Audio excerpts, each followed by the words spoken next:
Hi guys and welcome back to Awaken the Genius Within You. Today we're going to discuss how country sizes are wildly different from how the world map makes them look. Now, first thing I need you all to understand is the map is rectangular while the earth is, no offense flat earthers, round. So to make a map like this, you have to change some things. So I highly recommend if you're gonna buy a map, buy a globe instead. Now let's see a few examples of how crazy this difference is.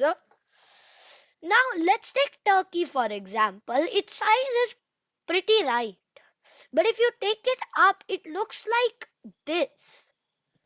Now if you look at it here, its shape is unintelligible if you look at the original size of Turkey. So things at the north and south are monstrously different from how they actually are. Like let's take Russia for example. If you pull it down here, it doesn't look that big, does it? But the worst example of all is Greenland. Greenland looks so gigantic up here that it might as well be larger than Australia. But if you pull it down to the equator, you see that it's actually pretty tiny. Yeah? And Alaska is another example that is the United States' largest state, but it's not that big. If you brought it down here, it would be comparable in size to Libya, but it doesn't look that way because, again, things at the north and south get distorted. See, when you take this kind of shape, it's including all the islands. So while Alaska looks like it's stretching from one end of the United States to the other, that depends on your definition of across the country. Yeah? And also Canada. Canada is still pretty big, but not that big like this.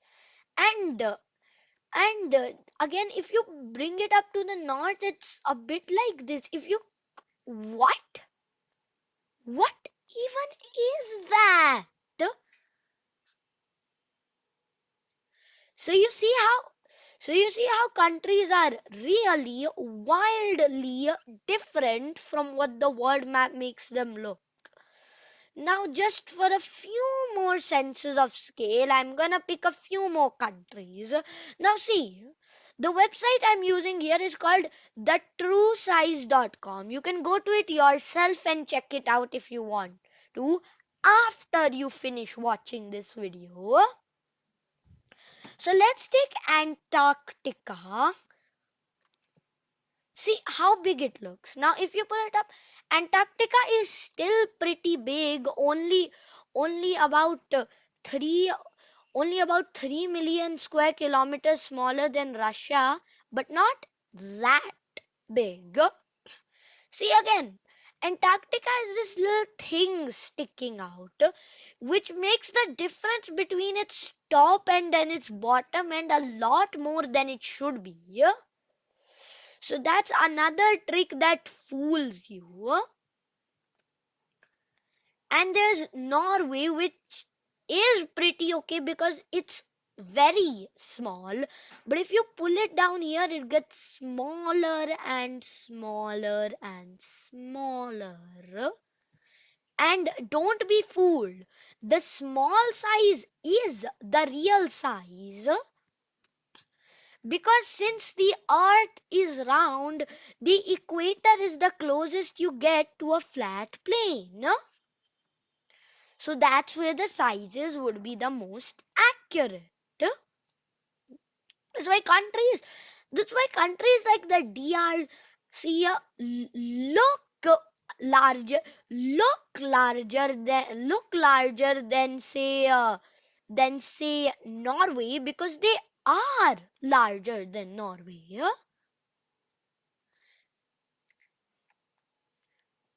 I meant this Norway.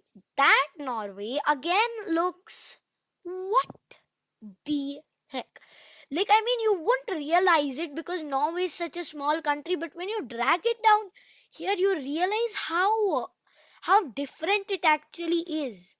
But but but no offense to map makers, because if you make a rectangular map on on a planet whose surface is round, then obviously you'll have a few problems. So like I said in the beginning of the video, the best way you can avoid this is just buy a globe, like a spheroidal globe instead of a rectangular map, because you saw it yourself, right? So that's how the world map is fooling you. That's enough for today. Bye.